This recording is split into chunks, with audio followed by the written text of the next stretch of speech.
Anorexia, Part 2 ET approach. ET stands for emotional therapy.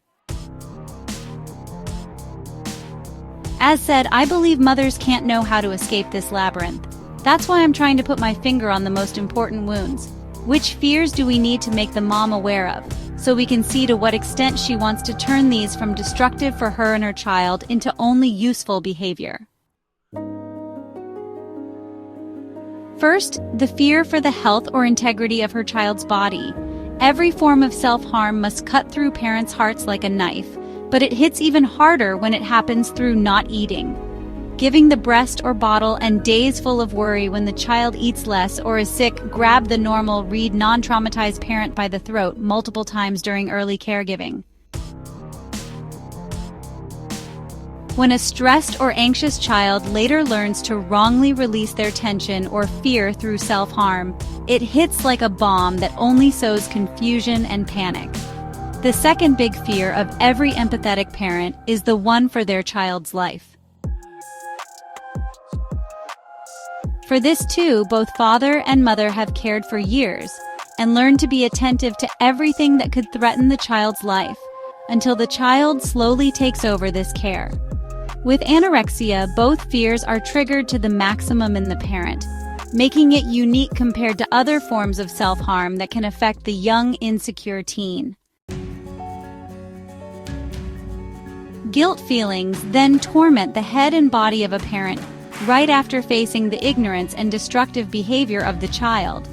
From now on, they will only create new fears about their child's health and future, and die of guilt feelings or pointless negative thinking about what they might have done wrong and how to reverse it.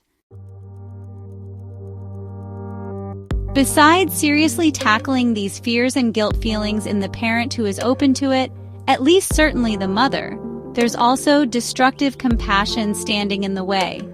By this, I mainly mean the cultural form of compassion or care, where it's taught to always put your health above that of the child. Here, I like to use the principle of the wild cat. She always eats first, so she stays healthy and can properly care for her children, and her breasts can produce enough milk. In certain religions, certainly the Catholic one, this was shifted in many families to an unhealthy martyrdom, where neither the mother nor the child benefits. Both the destructive fears, guilt feelings, and compassion need not only to be made aware, but require an expert approach that goes far beyond talking or psychotherapy. If the will is there from the mother or other parents, only then can we start the real work. Thoroughly changing the neurophysiological programming between the two ears of the parent. The success story for the child certainly and very strongly benefits from this. I go so far as to say that I won't speak to the parent who doesn't wish to go through this process regarding their child until I see proven effort from them again. Pure logic. Hopefully this explanation of the role and especially the approach in the therapy of the parent is now very clear to the reader. The second, perhaps slightly more important part is making the child aware and capable of slowly, fully taking over the care for themselves as a being, for their body, and their life. According to us, as said, all children are unaware of how to untangle this mental web, especially toward puberty, where fear of failure and fear of rejection toward the group or a potential partner reach their maximum and life-threatening level. Every teen is unprepared, also lacks the emotional language, and is unable to manage their destructive fears, guilt feelings, and compassion. Neither the parents nor the current education system have the tools for this so far. I believe most educators or psychologists are also not skilled enough or sufficiently trained because they still mainly work with talking toward insight and setting up new control and avoidance strategies, which don't thoroughly shift the emotional programming in either parents or the child. With talking, you can only become aware of someone's fears, hidden under compulsive thoughts or beliefs, and the already years-present compulsive actions.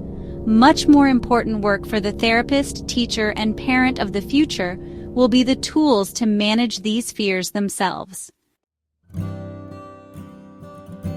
According to us, this is possible or within reach for everyone, even for the highly intelligent, who are only better or more ingenious at holding on to the control and avoidance strategies they've used for years. This responsibility lies with both the child and the parents, teachers, educators, and therapists. The color of the child's fears is somewhat broader and includes not only their fear of failure, fear of rejection, and fear of change, which have only increased over their life.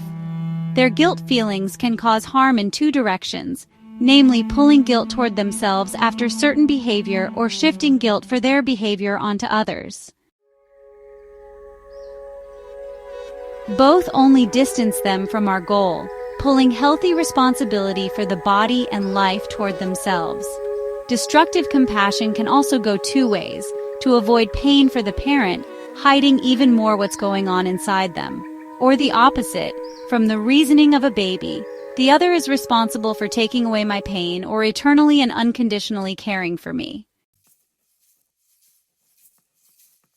Here, too, both emotional mechanisms only pull the child further from evolving toward emotional maturity, so they lose even more care for their fears, body, health, or life.